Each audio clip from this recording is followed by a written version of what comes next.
Hello guys, how's it going? So today I think is the 12th July 2017. You alright? So still no new signings, nothing, fuck all about Liverpool. In this video today I wanted to discuss with you guys about a problematic. When do you think, at what point in time do Liverpool go for a plan B? So as you all know, the main targets are still Virgil van Dijk and Naby Keita. The fact that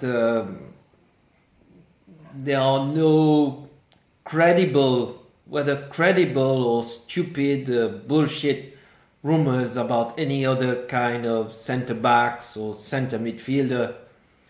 Liverpool are not linked to anybody would suggest that Liverpool still have hope of landing these two players. Now I know it's still the 12th of July, the transfer window has just opened for only 2 weeks, we have until the 1st of September, so there's still a full 1.5 months left, and I also understand that the fact that we are not having any kind of credible information from the media, it doesn't mean that things are not happening behind the scenes. However, like I've said before many times, time flies, time is the only thing that's going on is time, and so yes, at what point do Liverpool give up and finally understand that these two players won't be available at any price, which it would seem at the time of speaking is the case. Both Leipzig and Southampton are very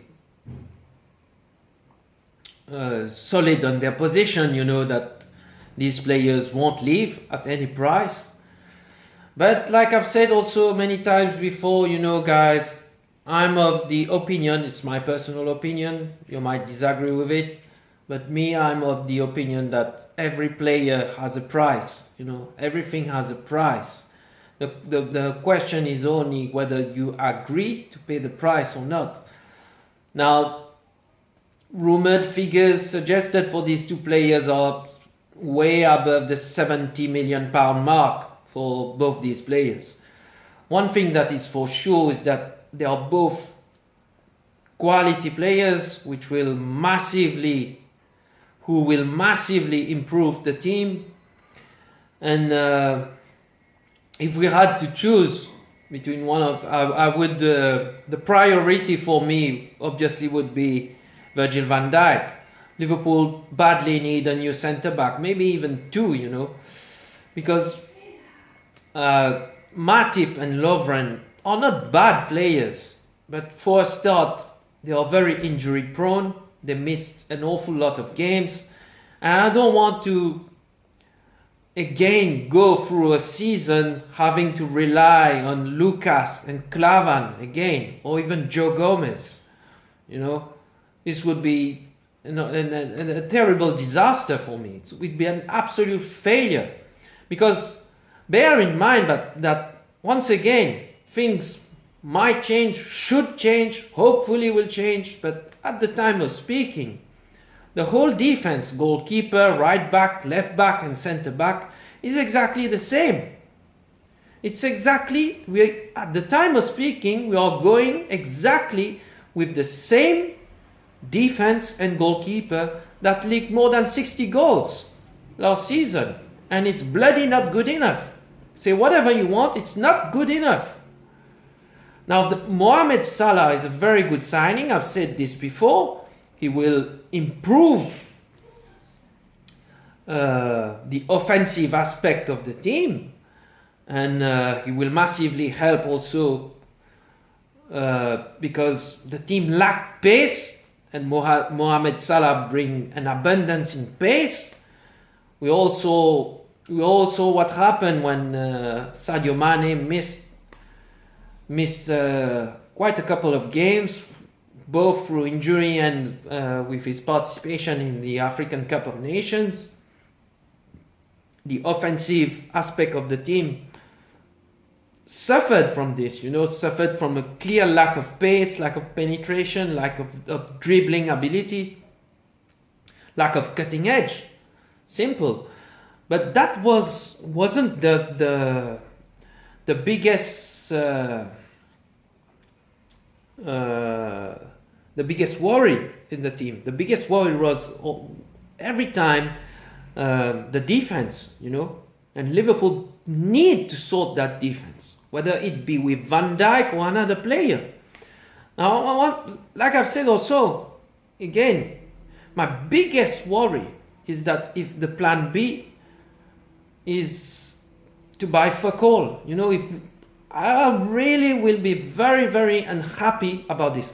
While I can understand that it's highly possible that we are not able to get the deal done for Virgil van Dijk or even Keita, I really, really will be very, very extremely unhappy if the plan B is to buy nothing, I've listened to a podcast on the Liverpool Echo about a week ago. This famous saying is already out. It's already out, and I've tweeted this before, and they're already saying, despite we are only at the start of July, there's still an awful lot of time left in the transfer window. They are already saying Liverpool won't buy for the sake of buying. Now I fucking hate this. I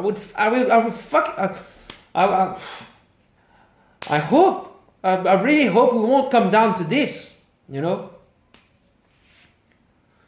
won't buy for the sake of buying, the money is still there, blah, blah, blah, blah, blah, blah, This is fucking bullshit, So please don't bullshit us, These are one of the things that really bothers me.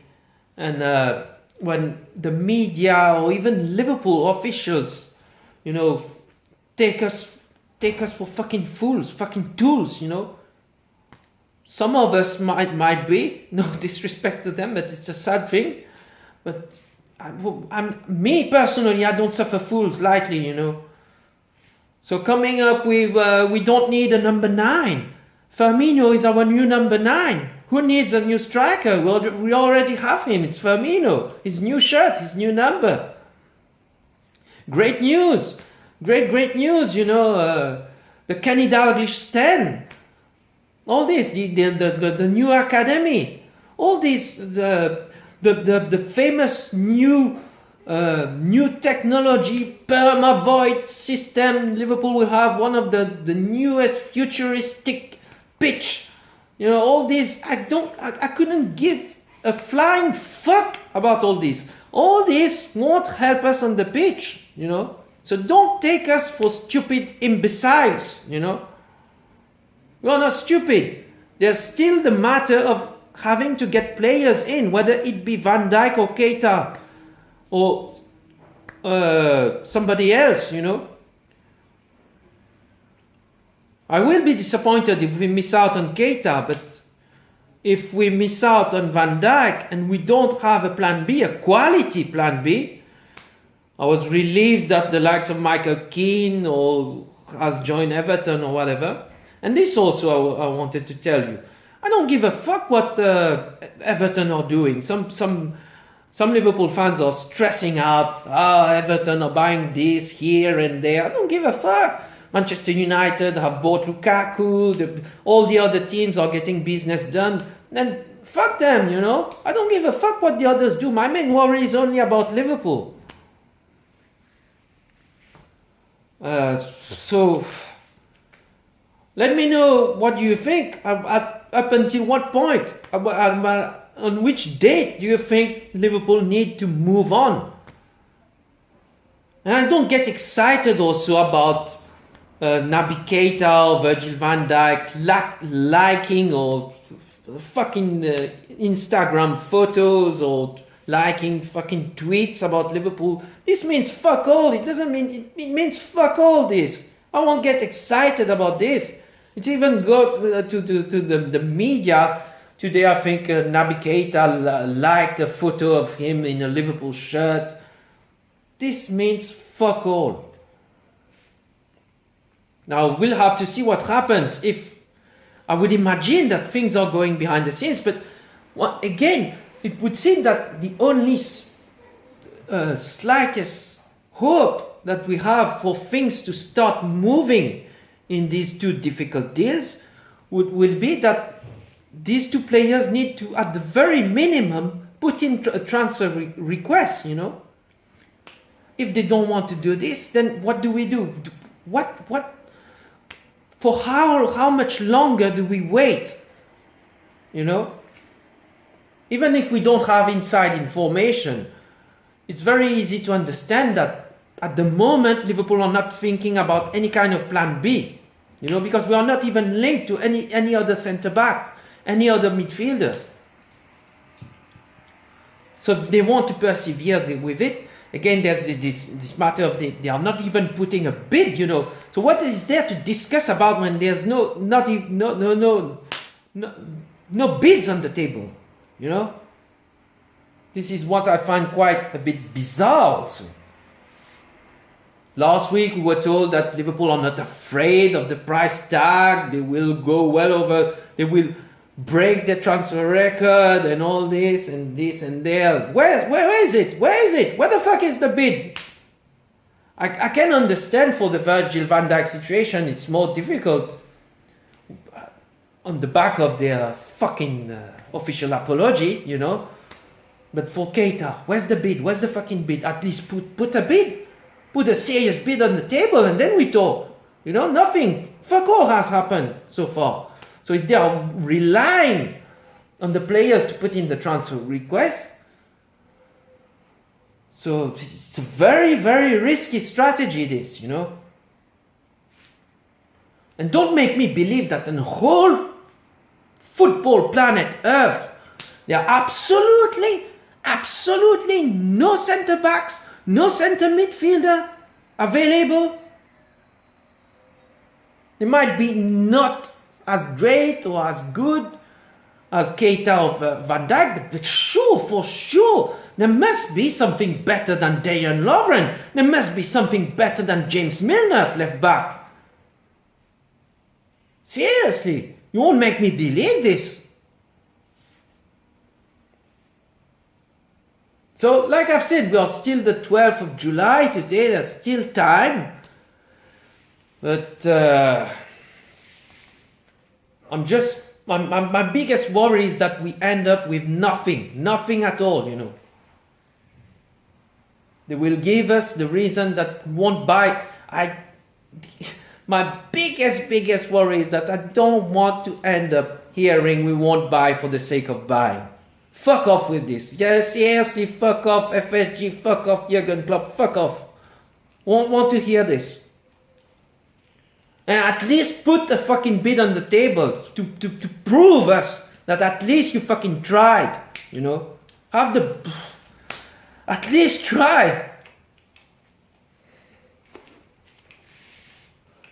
And before I end this, I wanted to share my thought with you about Alex Oxlade-Chamberlain. I'm not at all excited about this possibility of getting the Ox from Arsenal. He's not a bad player, but he's not a great player either. You know, he's very injury prone. So if Alex Oxlade-Chamberlain is our marquee statement signing, then this will be a fucking downer, I'm telling you also. Please. And I don't see the logic in getting apparently Oxlade-Chamberlain is very frustrated about his status at Arsenal. He wants to be. He's refusing to sign any kind of extension to his deal, you know, and he wants to have guarantees that he will be in the first team, you know, and this won't be the case at Liverpool. So why will he join to Liverpool? I don't see Alex Oxlade-Chamberlain walking straight into the Liverpool team, you know. His status will be exactly the same, even worse at Liverpool. So what's the point? What's the point of Alex Oxlade-Chamberlain joining Liverpool? He's not good enough. He's bloody not good enough to walk straight into the Liverpool first team. And if he's brought in as a squad utility player at best, you know, for squad rotation, on the back of signing players like Keita or Van Dijk, then fair enough. But if he's the only one brought in, with us missing on a quality centre back and a quality centre midfield, fuck off, seriously, fuck off. I don't want this at all. I'm not interested in Alex Oxlade-Chamberlain at all, you know. And the last thing, the irony with Liverpool concerning the players that they wish to sell, you know. It's very ironic when you say that for the likes of Moreno or Sakho are clearly not good enough for Liverpool, but at the same time, they have, you know, two dimensions in their arguments. One is, for Liverpool, clearly not good enough. We want to get rid of them, whether they are in terms of their ability or in terms of their disciplinary record or whatever their attitude is. Fucking stinks. I'm making reference obviously about Mamadou Sakho. And then when you want to sell him, again, it's not an obsession, but I'll come back to Melis already again on the Anfield rap again. Jesus fuck, he spouts a lot of shite. I mean, come on, seriously. Mamadou Sakho is not good enough. He has no way back. He has crossed Jurgen Klopp, blah, blah, blah, blah, blah, blah, blah. But when we want to sell him, you know, Liverpool feel that they have a strong case. He has a very big pedigree. He's worth more than 25 to 30 million pounds. So he's a quality centre back. So if he's that good, if he's that great, why don't we just simply fucking keep him? And that might not be a bad idea at all, you know. If we can't get anything, I'd rather we keep Sakho. Excuse me. And then this Mamadou, it's very strange, you know. Again, well, obviously Mamadou Sakho was injured, you know, but we don't see him on the training pitch together with the other players. So is Jurgen Klopp still banned? He's still banned? If it's only about his being late for a meal, being late for training session, and being given this kind of treatment, then Jurgen Klopp really needs his head testing. For sure, there must be something more. But again, you have to, what could it be? As long as it's not murder or rape, you know. If we can't get anybody else, I'd rather we keep Sakho. Mamadou Sakho is much better than even Dejan Lovren. Nobody will convince me of otherwise. Van Dijk is better than Sakho, but Sakho is much better than Lovren. And there's not even a comparison with if I had to choose between Sakho and Klavan or Lucas or Gomez. So at some point, you know, a little bit of common sense must prevail, if you see what I mean. Anyway, I'll leave you there. So thanks for the new subscribers. Thanks for those who are watching. Please like, please subscribe, and I'll catch up with you soon, hopefully, to share with you more positive news, encouraging news about Liverpool. Let me know your thoughts, comment, and take care once again, and we'll talk very soon. Bye. You'll never walk alone, guys.